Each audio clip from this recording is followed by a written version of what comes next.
जय श्री राम। मंगल भवन अमंगल हारी, द्रवहु सुदशरथ अजर बिहारी। मंगल भवन अमंगल हारी, द्रवहु सुदशरथ अजर बिहारी। जामवंत के बचन सुहाए, सुनि हनुमंत हृदय अति भाए। तब लगी मोहि परखे हो तुम भाई, सही दुख कंद मूल फल खाई। जामवान के सुंदर वचन सुनकर हनुमान जी के हृदय को बहुत ही भाए।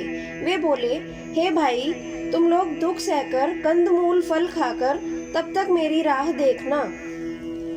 जब लगी आवो सीत ही देखी, होई काज मोहि हर्ष विशेषी। यह कही नाही चबई, कहु माथा, चले हर्ष ही धरि रघुनाथा। जब तक मैं सीता जी को देखकर न आऊं, काम अवश्य होगा, क्योंकि मुझे बहुत ही हर्ष हो रहा है। यह कहकर और सबको मस्तक नवाकर तथा हृदय में श्री रघुनाथ जी को धारण करके हनुमान जी हर्षित होकर चले। सिंधु तीर एक भूधर सुंदर, कौतुक कूद चढ़े उता ऊपर। बार बार रघुबीर संहारी, पर क्यों पवन तनय बल भारी।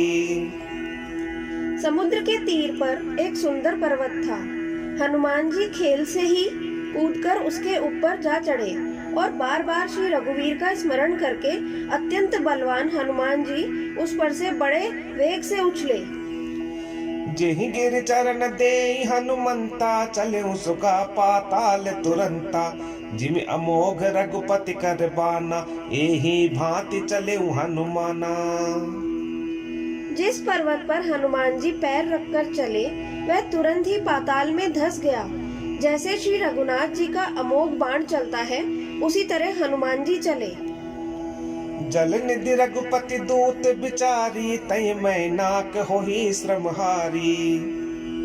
समुद्र ने उन्हें श्री रघुनाथ जी का दूत समझकर मैनाक पर्वत से कहा कि हे मैनाक, तू इतनी इनकी थकावट दूर करने वाला हो, अर्थात अपने ऊपर इन्हें विश्राम दे।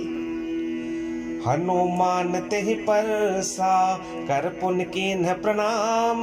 राम काज कीन्हे, बिनु मोहि कहाँ विश्राम। हनुमान जी ने उसे हाथ से छू दिया, फिर प्रणाम करके कहा, भाई, श्री रामचंद्र जी का काम किए बिना मुझे विश्राम कहाँ। जात पवन सुत देवन देखा, जाने कहीं बल बुद्धि विशेषा। सुरसा नाम अहिन कई माता, पट इन आई कहीं ते बाता। देवताओं ने पवन पुत्र हनुमान जी को जाते हुए देखा। उनकी विशेष बल बुद्धि को जानने के लिए उन्होंने सुरसा नामक सर्पों की माता को भेजा।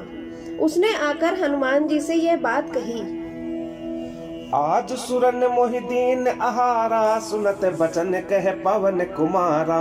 राम काज करि फिर मैं आवो, सीता कई सुधि प्रभु ही सुनावो।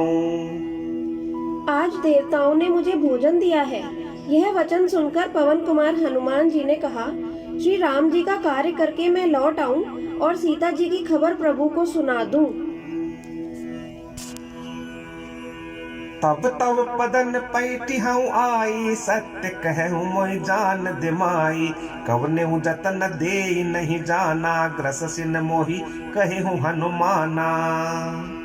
तब मैं आकर तुम्हारे मुंह में घुस जाऊंगा, तब तुम मुझे खा लेना। हे माता, मैं सत्य कहता हूँ, अभी मुझे जाने दे। जब किसी भी उपाय से उसने जाने नहीं दिया, तब हनुमान जी ने कहा, तो फिर मुझे खा न ले। जो जन भरते ही बदन पसारा, कपितन कीन दुगुन विस्तारा। सो रह जो जन मुकते ही ठयहूं, तुरत पवन सत 32 भयहूं। उसने योजना भर मुंह फैलाया। तब हनुमान जी ने अपने शरीर को उससे दूना बढ़ा लिया।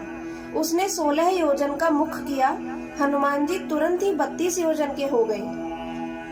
जस जस सुरसा बदन बढ़ावा, तासु दून कपि रूप दिखावा। सत जो जन तेहि आनन कीन्हा, अति लघु रूप पवन सुत लीन्हा। जैसे जैसे सुरसा मुख का विस्तार बढ़ाती थी, हनुमान जी उसका दूना रूप दिखलाते थे। उसने 100 योजन मुख किया, तब हनुमान जी ने बहुत ही छोटा रूप धारण कर लिया। बदन पैठी पुनि बाहिर आवा, मागा पिदाता ही सिरुनावा। मोहि सुरन जेहि लागी पठावा, बुद्धि बल मरम तोर मय पावा। और वे उसके मुख में घुसकर फिर बाहर निकल आए और उसे सिर नवाकर विदा मांगने लगे। उसने कहा, मैंने तुम्हारे बुद्धि बल का भेद पा लिया, जिसके लिए देवताओं ने मुझे भेजा था। राम काजु सब करी हूँ, तुम बल बुद्धि निधान। आशीष देई गई सो, हर्ष चले हनुमान। तुम श्री रामचंद्र जी का सब कार्य करोगे, क्योंकि तुम बल बुद्धि के भंडार हो। यह आशीर्वाद देकर वह चली गई। तब हनुमान जी हर्षित होकर चले। निश्चर एक सिंधु महु रही, करि माया नभ के खग गही। जीव जंतु जे गगन उड़ाही, जल बिलोक तिनके परिछाही। गहहि छाह सक सो न उड़ाई, एहि विधि सदा गगन चर खाई। सोई चल हनुमान कह की ना, तासु कपटु कपि तुर तहि चीन्हा। समुद्र में एक राक्षसी रहती थी।